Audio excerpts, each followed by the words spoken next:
একটা জব পেয়েছি, মোবাইলের দোকানে থাকি, আর এখানেই হচ্ছে আমি এসির মধ্যে রয়েছি আর ভিআইপি ভাবে জীবনযাপন করতেছি।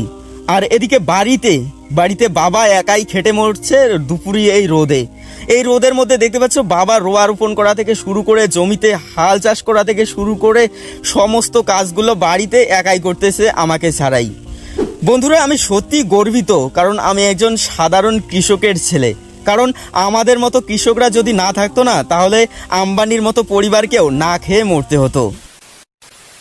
সুপ্রিয় দর্শক শ্রোতা, স্বাগতম জানাচ্ছি আমার চ্যানেলের আরও একটি ব্লগ ভিডিওতে।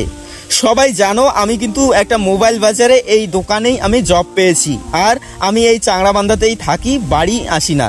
সো আমি 16 তারিখে জয়েন করি। আমার জয়েন করার 10 দিন হলো, এবং 10 দিন হওয়ার পর আমি ভাবলাম আজকে বাড়ি যাওয়া যাক। সো আমি বাড়ি চলে আসলাম বৃহস্পতিবার, কারণ বৃহস্পতিবার বিকেলে আমি বাড়ি আসি। আর শুক্রবার হচ্ছে যেহেতু দোকান বন্ধ থাকবে, সো আমি শুক্রবারে এখন বাড়িতে, আর শনিবার সকালে আবার চলে যাব।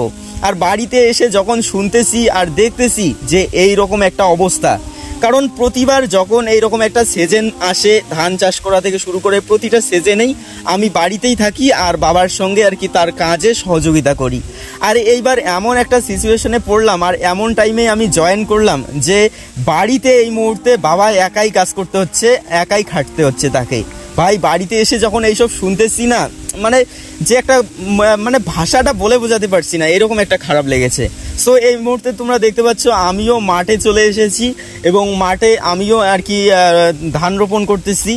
আর এইদিকে মোটামুটি আমাদের হচ্ছে 3 থেকে 3.5 বিঘা জমি আছে, আর জমিতে এই সমস্ত কাজগুলা এবার একাই কিন্তু করলো বাবা। আর এসে দেখলাম বাবার অবস্থা খুবই খারাপ, একাই এতটা পরিশ্রম করেছে। শুধু আমার বাবার ক্ষেত্রেই বলতেছি না, তোমরাও একটু ভেবে দেখো। মানে এই যে বাবা নামক যে এই বট গাছটা রয়েছে না, এই বাবা নামক এই বট গাছটার অবদান প্রতিটা পরিবারেই, এই বাবার অবদানটা কিন্তু সত্যি অনস্বীকার্য। হ্যাঁ, মানে বলে বোঝানো সম্ভব না একটা পরিবারের জন্য বাবা নামক এই বট গাছটা কতটা যে পরিশ্রম করে ভাই। সো আমিও বাড়ি এসে যে এখন আর কি বাবার কাজে আর কি সহযোগিতা করতেছি।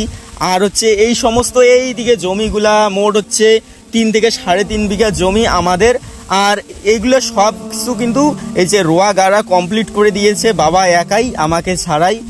আর এইখানে আর একটা ঘটু রয়েছে, এই ঘটুটা খালি গাড়ার বাকি আছে। আজকে শুক্রবার, আজকে জুমার নামাজ পড়তে যাব একটু পরে, আর হচ্ছে এটা গাড়া কমপ্লিট করে দেবো আজকের মধ্যেই। আর শনিবার কালকে কিন্তু সকাল সকাল আবার চলে যাব মোবাইল বাজারে।